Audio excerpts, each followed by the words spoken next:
एक fundamental point जो आपको ज़हन में रखना है मैरिज से रिलेटेड, आप चाहें तो ये लिख लें। और अगर मैं हाईली रिकमेंड करूँगा कि अगर आपके घर में प्रॉब्लम्स चल रहे हैं, ऑलरेडी हस्बैंड वाइफ के झगड़े चल रहे हैं, सास-ससुर के झगड़े चल रहे हैं या सास-ससुर के साथ फैमिली के झगड़े, हस्बैंड के, वाइफ के झगड़े चल रहे हैं, तो अभी मैं जो बताने जा रहा हूँ, इसे आप एक ए4 पेपर पे प्रिंट करें और घर में जगह-जगह पर लगा दें।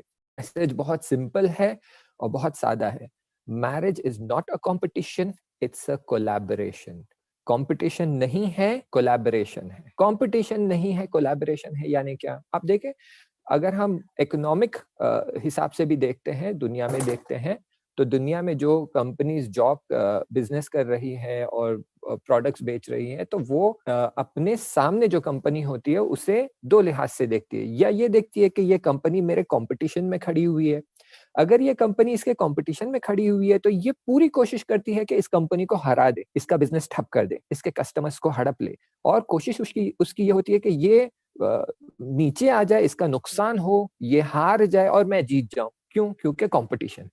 लेकिन देखिए, कुछ कंपनीज़ होते हैं जो कोलैबोरेट करते हैं, यानी साथ में मिलके काम करते हैं। जब ये दोनों साथ में मिलकर काम कर रहे हैं, तो ये कंपनी कभी नहीं चाहती कि ये कंपनी हार जाए, कभी नहीं चाहती कि इसका नुकसान हो जाए, कभी नहीं चाहती ये ठप हो जाए, कभी नहीं चाहती इसका बिज़नेस बंद हो जाए, कभी नहीं चाहती इसके कस्टमर्स इसको छोड़कर चले जाएँ।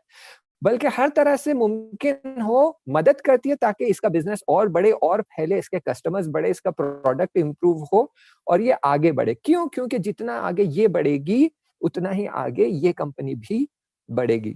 मैरिज भी बिल्कुल इसी तरह है। अक्सर जो गलतफ़हमी हमारे ज़हन में आती है, वो ये है कि मैरिज कॉम्पिटिशन है।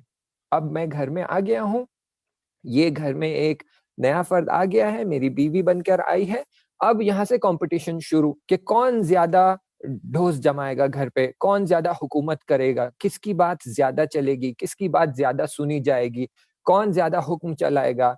हर छोटे मामले में इस पूरे माजरे को एक कॉम्पिटिशन की तरह देखा जाता है। मसलन बहू कहती है माँ जी आज मैं फलान सब्ज़ी बना दूँ? तो अब वो माँ जी सोचती है कि नहीं, क्योंकि इसने बोला है अब मुझे ये छोड़कर दूसरा कोई ऑप्शन बनवाना है। तो अब वो मान कि नहीं-नहीं ये तो नहीं बेटा, बस आप ये बना हमारे वालिद साहब हमें मैरिज रिलेटेड एक जोक सुनाते थे कि कैसे सास और बहू में कभी नहीं बन सकती। तो कहते हैं कि बहू शादी कर कर ताज़े-ताज़े घर में आती है और ब्रेकफ़ास्ट के टाइम जो है सब लोग ब्रेकफ़ास्ट टेबल पे जमा होते हैं, तो बहू जो है अंडे उबाल कर लेकर आती है सबके लिए। तो जैसे ही सास ने देखा अंडे उबले हुए हैं, तो सास बहू की तरफ पलट कर कहती है, "अरे! आज तो तले हुए अंडे खाने का दिन था, तुमने अंडे उबाल दिए?" तो बहू कहती है, "अजब!" अगले दिन ये अंडे तल कर लेकर आती है, तो फिर सास वापस से तले हुए अंडों को देखकर कहती, "अरे! आज तो उबले हुए अंडों का दिन था, तुमने अंडे तल दिए?" तो थर्ड डे बहू कहती है कि अब मैं सास के ताने नहीं सुनूँगी, मैं ज़्यादा चालाकी करूँगी, मौका ही नहीं दूँगी सास को ताना मारने का। तो वो एक तरफ एक बाउल भर के उबले हुए अंडे लेकर आती है और एक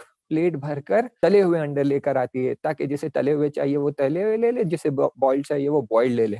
और सास देखती है कि सामने उसके तले हुए अंडे भी रखे हुए और बॉइल्ड अंडे भी रखे हुए। तो फौरन कहती है, बड़ी अजीब है हमारी बहू, तलने वाले अंडों को उबाल दिया और उबालने वाले अंडों को तल दिया। तो अगर आप ऐसे देखेंगे तो ये बेसिकली ये कॉम्पिटिटिव माहौल हो गया कि मैं जो कहूँ वो चलेगा, तुम जो कहोगी वो बिल्कुल नहीं चलेगा। जबकि बहू चाह रही थी कि घर में सब खुश रहे, लेकिन माहौल, तो आप देखिए, शादी को आप इस निगाह से मत देखें कि शादी शादी एक कॉम्पिटिशन है। मेरी चलेगी या उसकी चलेगी, या मैं जो बोलूँ वो सही है या वो जो बोल रही है वो सही है। ना, शादी को आप ऐसे देखें कि शादी एक कोलैबोरेशन है, हमको मिलकर काम करना है।